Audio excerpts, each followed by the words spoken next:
मध्य प्रदेश के छतरपुर में एक 14 साल की लड़की के द्वारा अपने ही किराए के घर में आत्महत्या कर लेने का मामला सामने आया है।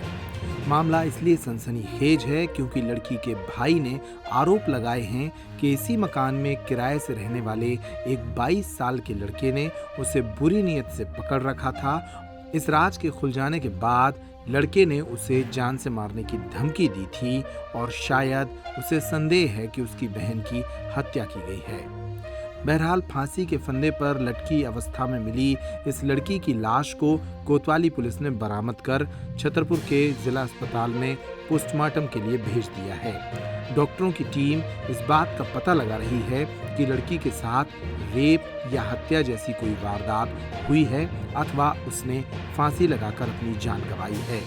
उधर दूसरी तरफ लड़की का भाई एक 22 साल के लड़के पर गंभीर आरोप लगा रहा है। में किराए से रहते, हम लोग पढ़ाई करते, हम और हमारा भाई और बहन 3 लोग रहते थे।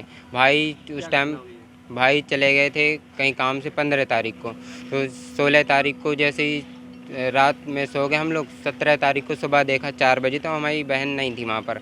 तो हमने तुरंत भैया को फ़ोन किया, भैया बोले कि वहीं ढूंढो कहीं होगी। हमने देखा नहीं थी, फिर भैया बोले नीचे जाके देखो। नीचे हम गए तो आंटी दिखी पहले नीचे जो रहती हैं किराए से, उनसे हमने यही बोला कि आंटी हमारी बहन कहाँ है, तो बोली हमें नहीं पता। फिर हमारी नज़र गई उनके बिस्तर पे, तो उनके बड़े लड़के गायब थे।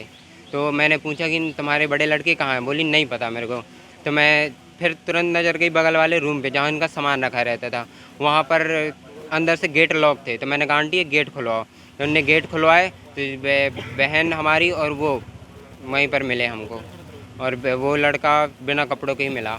फिर उसी टाइम पे हमने अपनी बहन को जैसे ऊपर ले जा रहे थे, तो उनने धमकी दी हमें कि अगर तुम कुछ अगर इसके अलावा करोगे या किसी से बताओगे तो हम तुम्हें मार देंगे। जान से ही मारने की धमकी दी थी। तो भैया बोले कुछ मत करो, तुम सीधे बहन को लेके ऊपर जाओ।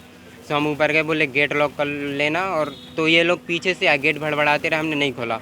सुबह 4:30 बजे की बात है, तो गेट हमने नहीं खोला, हम पूरा दिन रूम के अंदर ही रहे। फिर जब शाम को भैया आए 8 बजे, फिर पूछा, तो बहन से प्यार से पूछते रहे। बहन ने सब बताया कि टॉर्चर करता है हमको, रात में मतलब आया था और कह रहा था तुम्हारे भाई को जान से मार देंगे अगर तुम नहीं चली हमारे साथ। तो बहन 14 साल की है, बहन थी हमारी, 8वीं क्लास में पढ़ती है, तो इसी डर के कारण वो चली गई। बस जब हमें पता चला तो हम सुबह देखा उसको। नहीं, हमने पूछा बहन से, तो यही बता रही थी बहन कि मतलब ऐसे ज़बरदस्ती करता है। फिर हम लोग सो गए नाइट में। जब सो गए 11:30 बजे हम लोग सब सो गए थे, और सुबह 4 बजे जगे तो बहन गायब थी हमारी। तो मैंने फिर भैया से कहा, जगाया, भैया सो रहे थे, मैंने कहा भैया बहन गायब है। तो हम लोग वही शक था कि नीचे ही होगी, हम लोग फिर नीचे गए, लेकिन नीचे नहीं थी, नीचे ताला डला था। फिर हम लोग मकान मालिक को जगाया, मकान मालिक आ गए। फिर वहाँ पर देखा रस्सी, जहाँ कपड़े डले थे रस्सी नहीं थी। तो मैंने भैया से बोला रस्सी नहीं, ऊपर छत में देखा तो बहन को 4 बजे हम लोगों ने वही इसी अवस्था में पाया लटकी गई फांसी में। फिर सर हमने 100 नंबर पे कॉल किया था, वहाँ पुलिस आई, फिर बाकी की जाँच। इस मामले को गंभीरता से लेते हुए छतरपुर पुलिस अधीक्षक सचिन शर्मा ने एफएसएल टीम और कोतवाली पुलिस को संपूर्ण जांच के लिए निर्देशित किया है। एसपी सचिन शर्मा ने बताया कि इस मामले में सभी बिंदुओं पर जांच की जा रही है और जांच के उपरांत ही कार्रवाई की जाएगी। फिलहाल पुलिस ने मर्ग कायम कर लिया है। के थाना कोतवाली अंतर्गत एक छोटी बच्ची ने आत्महत्या कर ली थी या सुसाइड कर लिया था। इसमें मर्ग जो है कल ही कायम कर लिया था, और जो परिवार के बयान हैं और जो स्वतंत्र साक्षियों के बयान हैं उसके आधार पर आगे की कार्रवाई की जा रही है।